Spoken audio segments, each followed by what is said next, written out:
Hi, and welcome to the Messages of Joy webinars. I am so pleased to have with me today a wonderful lady who we will be interviewing that is a trance channel, and her name is Reverend Alison James. So Alison, welcome. Oh, hello, Joy. How are you? I am fine. I am fine. And how are you doing? Well, I'm great. I'm thrilled to have an opportunity to share some of the things that I do, and I just hope that all this snow disappears soon. I hope so too. So let's get started, so we can let our audience know a little bit more about you. So tell me, how did you get started in this metaphysical world? How many years have you been doing this? And tell us a little bit about your path. Well, thank you for that question. I really started coming to my path in the early 90s. I was going through a challenging time with a divorce, and I started to attend in New York City a prophetic ministry, and I started to learn many things: astrology, psychometry, and I started to learn to prophesy. And of course, outside of that vein, prophecy is really a form of channeling. So I found that I came to my healing gifts, and the first one of those being working with crystals. And at that time, I started working with masters, but I didn't really know who they were. Of course, it was Merlin, as I later discovered. But I set out on my own, and I became a certified crystal healer. And I did that with Katrina Raphael in Hawaii, Kauai. And I started doing that type of work. And then I actually came to my mentor, who is Derek O'Neill of Ireland. And that was in 2004. And right after seeing him, I had such an immense healing, a very deep healing myself. And I was able to get ahead and move ahead with my life. So my studies included something called Rising Star and other healing modalities. I do several different things.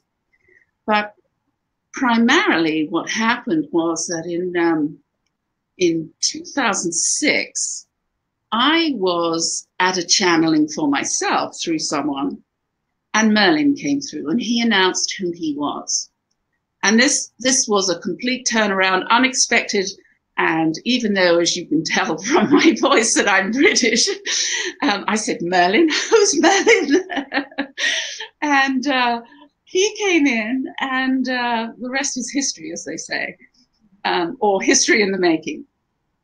So I continued with my healing work, but my journey, once I discovered Merlin, was so profound and expansive, and also coming to work with other masters, that I had to put a workshop together. I had been doing workshops all along, but suddenly felt I need to do one about Merlin and my journey. And I had this incredible propulsion. I was compelled to do this workshop. And it was about Merlin, and I wanted to share the truth. Well, initially it was all about the Arthurian mysteries and so on. But eventually, over time, I discovered that he is so much more than that. And so he has always been with me, and I discovered that I do have a special relationship with him. So I have pursued that. And so since 2006, I have been channeling Merlin. So that's over 12 years. Now, all all those workshops led me to actually write a book. And so that was how my life changed drastically. I became an author.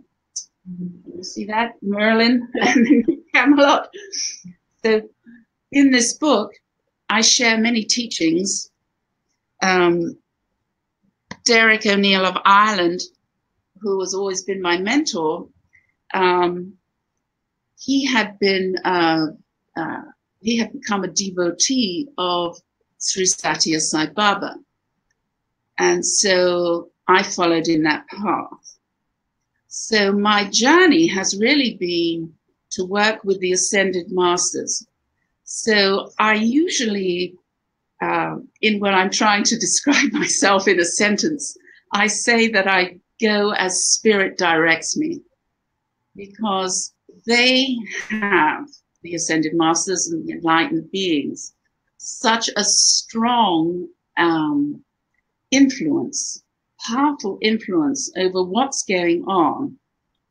And so while I'm a healing facilitator, a channel, an author, I'm also something else. And it's a phrase that I coined some while ago, and I call myself an Ascension energy anchor.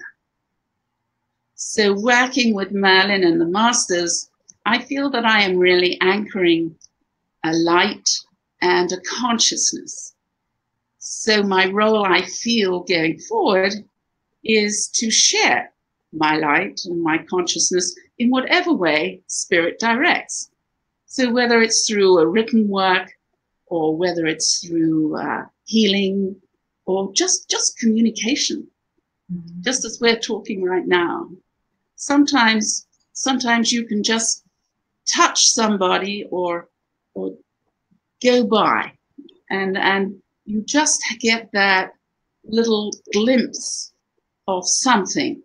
And sometimes it's almost intangible, but I think light workers who may be listening to this recording would no doubt attest to the fact that their presence has a far-reaching effect, much more than perhaps we like to think in physical. I agree with that. So tell us a little bit. You're going to have some people listen to this. I know Merlin is an ascended master. Yeah, I know that he works with esoteric energies and things of that nature. So tell people a little bit about, a lot of people look at Merlin as he was the magician in King Arthur's times. Well, he was. And I've written about that in the book, Merlin and the New Camelot. And the translation, what I attempted to do in this book is to make people aware that what the whole purpose was for Merlin's life and the raising of Arthur, and imbuing the consciousness into a warlike England at that time. His role was really, as I like to say, he was the architect of Camelot. Mm-hmm. So he was someone who brought consciousness through and was able to imbue it into Arthur, so that then there was a movement, there was a utopian society, which really was like a seed for what's happening now. Mm-hmm. And so that's really how I could introduce someone to Merlin in the former context, but now knowing that the consciousness that he carries, along with other ascended masters, and I work with him too, it's to help humanity go to the next level, that new age, that ascension of Earth and humanity. And I like to call that the New Camelot. We might have many other names for it, but it's the golden age, which we would define as having started at this new period as of December 21st, 2012. but we are really in the beginning stages, and so it's not just for one person, it's for everyone to embrace so that we can all benefit and find that Camelot for ourselves, you know. So I have a question. How do you connect with spirit? How do you actually connect with Merlin? Are you a trance channel? Are you conscious? There's just, or is it you just hear him speaking to you? I took a class to learn to hear that voice, which was his. And it's a funny story, actually, because I didn't hear too well in the beginning at all. And I could hear this M. And I'm saying, who is this M? Is this Marmaduke? Who is this? No, it's Merlin. And so I had to learn to open up. And so that's really the journey when you channel. It's to open up your crown chakra and align your energies and to hold as high a vibration as you can. I actually am a conscious channel. I get out of the way, but sometimes I remember better than others, and sometimes I don't remember at all. But I feel now at this point, with all the work that I've done, that as an essential energy anchor, I'm holding a lot of energy. And so I feel I'm one with him in a way that I wasn't 10 years ago. So now it's not a big process or a ritual. It's much more instant. He's there. He's right there. So he can work with many others, of course. I'm not the only one, but he is able to work through me, and I feel that we are so connected and so one that sometimes I don't know where I begin and he stops, and vice versa. I can actually relate to that, because it feels like for in my own channel and my own channeling, it's evolved. As I evolve, it evolves. Yes. Yes, that's absolutely true. And it's also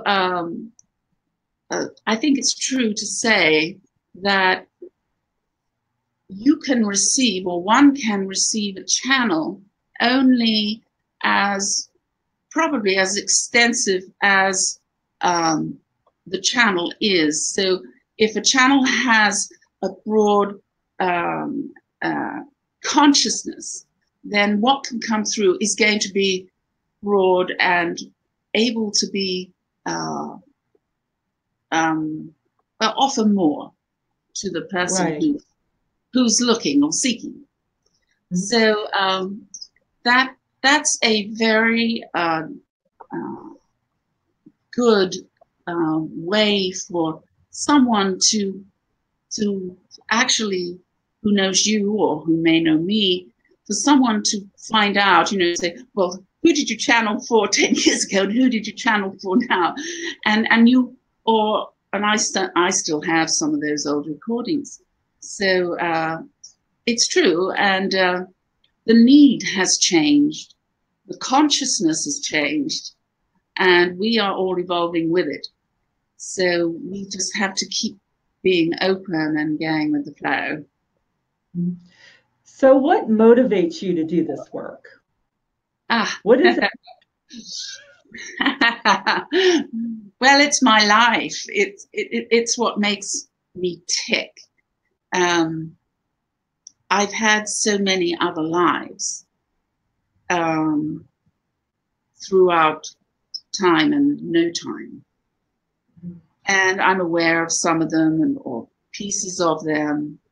And I know that my spiritual being is what guides me, draws me, like a moth to the flame. I'm happiest when I'm doing my spiritual work. And I think you can attest to this, that it's not really work. It's something that you do with such a love and a devotion and an enthusiasm, because it comes naturally. And I think this is something that one has to pursue.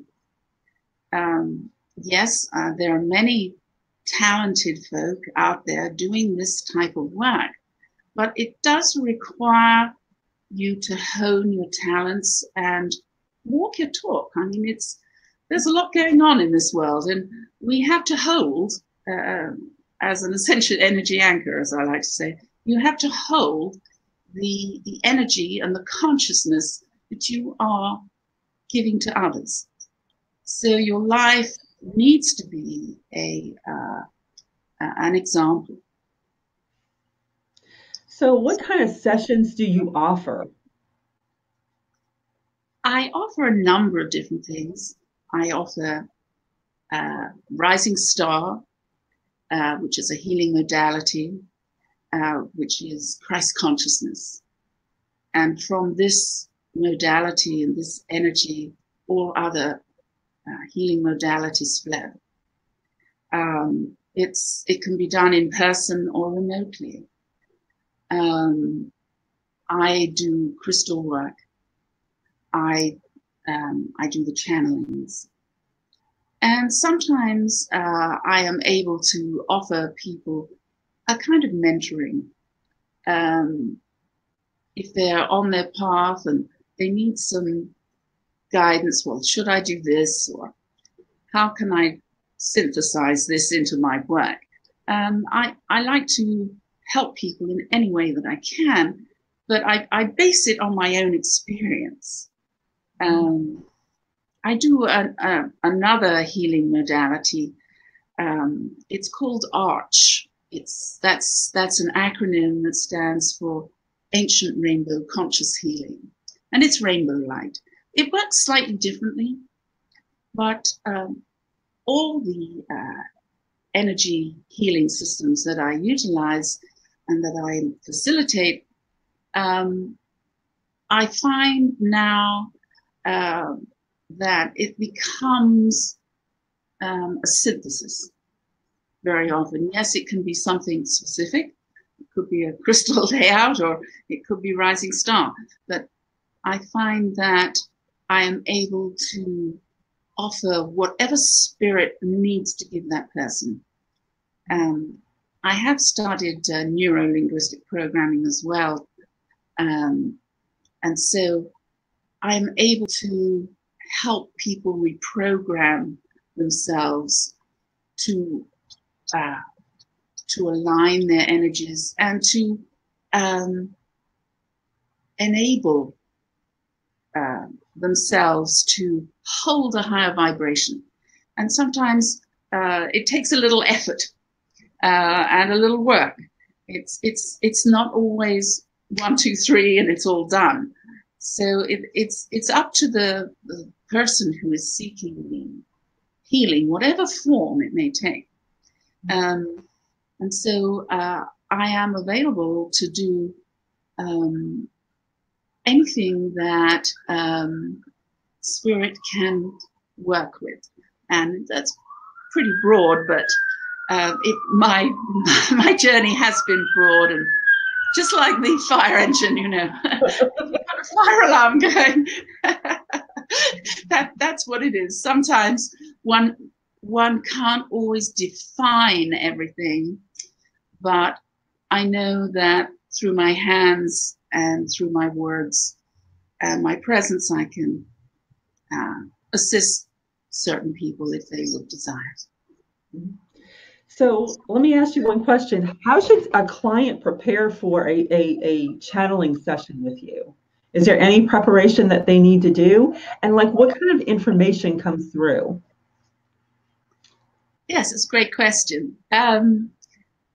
Usually I ask that they spend a little time focusing on what their question really is. Because sometimes people think they want to know something but may not be prepared for it, or they haven't done their homework, and therefore when some piece of information may come through, they might be a little perturbed or taken back because they hadn't thought about it or really spent a little time thinking about why they want the session. So that being said, Merlin is really wonderful. He does have this fatherly type of spirit and presence. And a channeling session usually means that the person, whether they're with me or remote, will receive an energetic impartation. But I usually like that person to be totally still and quiet, so that it really does become, as I like to call it, a heart-to-heart, so that the person can derive the most benefit. Perfect. So do you have any advice for someone who wants to start to pursue being a channel? Yes, I do. And it was how I started. So it's my experience. I would really suggest that a person start working with crystals, even in a small way, because the crystals are going to enhance their energetic field, their aura, and even help to open them up to some of the energies that are going to come through. Also, the use of a pendulum is very helpful. And of course, if you've got a crystal pendulum and you can start to see a yes and a no as you start to hear a yes and a no, that's great confirmation. So it helps to build a little confidence. And when certain friends of mine like to visit, I always, we usually have a little channeling circle, and I always hand them a crystal, say, okay, give me a channel, give me a word. So the crystal, I have a large Merlin crystal, so that facilitates a higher vibration, and so that can become a little more complex and so on. But if somebody really would like to become a channel, working with someone who already is a channel and giving those checks and balances is really helpful. But ultimately, it's going to depend on how clear your energies are. Have you worked on yourself? How open is your crown chakra? And one of the other major things as a result of all of that is that it's important that I get out of the way, so that when that message comes through, yes, it's coming through my vehicle, my form, but it's not coming from me. So I have to step out of the way. I know you know this very well. So it's clearing the mind. And so the more you've worked on yourself and have cleared your energies, the easier it's going to be to do this. Well, thank you, Alison, for joining us today. It's been my pleasure to have you here. And I look forward to us connecting in the near future. And so thanks. Thank you. For